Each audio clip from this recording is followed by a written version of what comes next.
I'm Edie Lush, and I'm here in the Hub Pavilion in Davos. Very pleased to be joined by Dr. Carol Becker. She's Dean of the School of the Arts and Professor of the Arts at Columbia University. Thanks for joining us. Why are you here in Davos? Well, the forum invited me, and this is the third time that I'm here. And it has to do with my relationship to an amazing organization that they have, which is the Global Leadership Fellows. And they're the up-and-coming leaders of the future that the World Economic Forum is helping to educate. And they are part of the forum for 3 years, sometimes more. Sometimes they end up working for the forum. But during that time, they're given very intensive modules of education at the same time that they're working all over the world on issues of sustainability or working in communities. They could be anywhere. And they're also from all over the world. So it's an amazingly interesting group of people. But several years ago, I met Gilbert Prost, who's the dean of this program, and I asked him, I said, well, you're educating the world leaders of the future.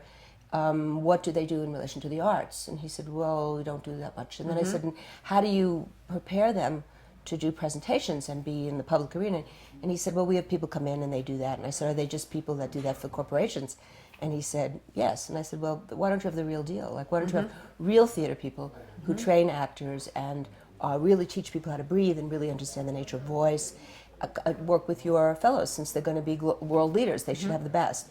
So he said, let's do it. So they started coming to Columbia, and they spend a week doing this very intensive breathing, and also we brought in Brent Blair, who's an expert on Augusto Boal, theater of the oppressed techniques for working with communities. So they do this really intensive training where they actually have to act out these scenarios of conflict and resolution.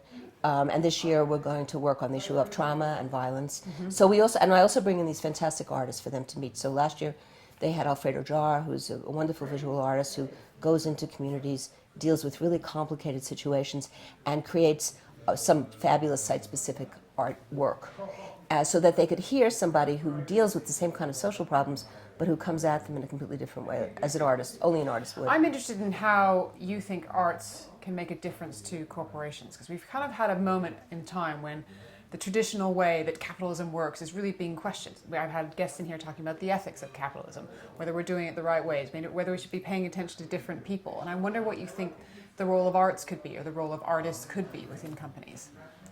It would be hard for me to talk about within companies. I could talk about within the world. Sure, within the world. Well, I think that what people don't understand is that artists are basically problem solvers and communicators. That they know how to come into a situation, make a gesture, create an image, and turn around consciousness. Artists are the people where the subjective and the objective nature of reality come together in their person, but also in the work. And that's why people love art and why they respond to art, is that whole part of themselves that isn't usually utilized in corporate settings is able to manifest when they go to see something fabulous. And that part of their spirit is opened up.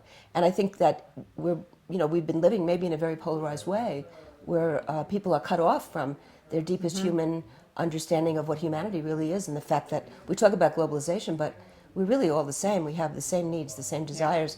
But who expresses that in the best way? I think everyone would agree that artists are the ones. Like, you can't have civilization without art. If you think about the great societies, they've always had also great art. And that's because they need someone to manifest the internal working of the consciousness of that moment. And artists are also great utopian thinkers. They're able, in the best sense, they're able to think, what could be? What if this could happen? And they can create an imaginary world, and people begin to understand that the world could move in that direction.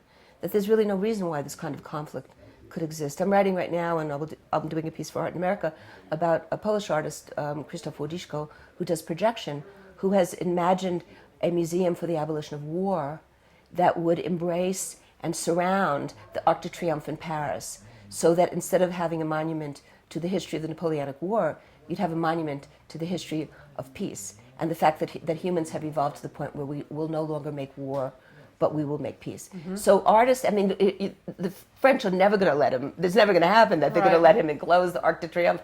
But artists can imagine something like that. They can say, why don't we just stop having war? And of course, Einstein and Freud have had those debates, and Einstein and Bertrand Russell have had those debates. But artists keep alive the potential for what humans could be. So what happens when, we've also been talking about the role of cities, the fact that mega cities are springing up in places like China, the fact that the cost of living is shooting up and artists are getting pushed out. So what happens to a city, for example, when artists can't live there anymore? It's great you asked, because I'm doing an ideas lab, in which my part of it, it's actually an ideas lab on the transgenerational city and on the complexity of cities that Linda Fried organized, who's the dean of the School of Public Health. And we have the dean of the School of Architecture, and we have a person from engineering. We have all these people coming at the notion of a city from a very different way. What I'm interested in is how, every year 12,000 young artists graduate from art schools in America, and most of them go to urban centers, usually New York, San Francisco, Los Angeles. They go into those cities and they make stuff happen. That's what artists do. They create wonderful things. And often they go into deindustrialized neighborhoods or blighted neighborhoods that nobody wants because that's what they can afford. And they create cafe culture. They make beautiful things. They start making things. And they're very interested in the locality of the place. So they start small businesses. They do all these things. And then very soon, the developers say, oh, wow, this is hip, this is cool, everybody wants to live where the artists are, let's go there, let's go to Williamsburg, let's go to Bushwick, let's go to Soho, we can talk about what happened to Soho. And before you know it, the artists can't afford the real estate anymore, they can't buy the buildings that they inhabited, so they're pushed out, farther and farther. Now I have this map, they're already in Far Rockaway and soon will be in the Atlantic Ocean. Right. So what worries me about this, what really should worry everybody about this, is that New York, which is famous for the production of culture, is just going to be like a museum. And I said earlier to you, it's going to be like Paris. And when I say that, I mean Paris used to be the center of cultural production. And when you think about great art, everyone thinks of Paris. Well, the truth is, nobody can afford to live in Paris anymore who's making art. So you lose that whole spirit, and what you get is this homogenization of culture, because you get one class of people, usually also one race of people, one age of people who can afford to live in those neighborhoods, and then they suburbanize the neighborhood. They make it comfortable for them, but everything that we love about cities is the complexity of cities. We love to turn the corner and not know what we're going to find. Artists know how to do that. They also help rehabilitate cities and the image of their own city. So we could talk about Detroit, we could talk about Houston, Texas, we could talk about lots of places in America that I know and what artists have done, Southside Chicago.